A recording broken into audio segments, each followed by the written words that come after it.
আজকে রান্নাঘরে আমি আজকে আমি বানাচ্ছি খুব ইজি একটা ওয়েতে চিলি পনির। তার জন্য এখানে পনির তো নিয়ে নিয়েছে একদম ফ্রেশ, একদম এই পনিরটা জাস্ট দারুণ খেতে। যাই হোক, পনিরটা নিয়ে নিয়েছে। এখানে পেঁয়াজ, আদা, রসুন, ক্যাপসিকাম, টমেটো, লঙ্কা, যেরকম চিলি চিকেন বা চিলি পনির যেরকম হয় আর কি, বক্স করে কাটা, এরকম পেঁয়াজ, ক্যাপসিকাম সবটাই আর কি বক্স শেপের আর কি ব্যাপারটা রাখা। তো যাই হোক, চলো শুরু করা যাক। পনিরটাকে আমি এইরকম ট্রাইঅ্যাঙ্গেল মতো শেপ দিয়ে আজকে কেটেছি। তোমরা চাইলে তোমাদের ইচ্ছা মতো শেপের পনির কাটতে পারো। এই যে ট্রাইঅ্যাঙ্গেল মতো আমি শেপ দিয়েছি আজকে। এটা ম্যারিনেট করতে দিচ্ছি কর্নফ্লাওয়ার, দিচ্ছি এই ব্ল্যাক পেপার,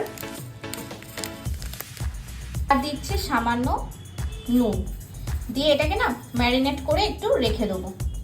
কড়াইতে এবার দিয়ে দিচ্ছি সাদা তেল। এবার একটু তেলটা গরম হোক। তেল গরম হয়ে এসেছে। এই পনিরগুলো আমি একে একে দিয়ে দিচ্ছি।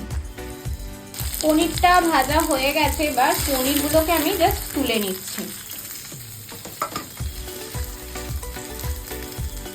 তেলেতে এবার দিয়ে দিচ্ছি আদা রসুন কুচি। আদাটা একটু পেস্ট করা। এবার দিয়ে দিচ্ছি একে একে পেঁয়াজ কুচি, ক্যাপসিকাম কুচি দিয়ে ভালো করে এখন একটা ভাজবো। এবার দিয়ে দিচ্ছি টমেটো আর লঙ্কা কুচি। মশলার মধ্যে দিচ্ছি নুন, সামান্য চিনি, লঙ্কার গুঁড়ো, black pepper, chilli sauce, tomato sauce, soya sauce,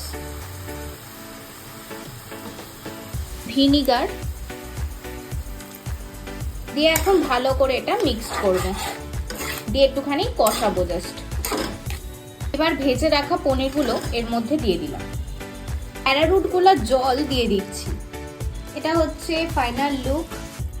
আমার ড্রাই চিলি পনির একদম রেডি হয়ে গেছে। তোমরাও চাইলে এরকম ভাবে বাড়িতে বানিয়ে দেখতে পারো।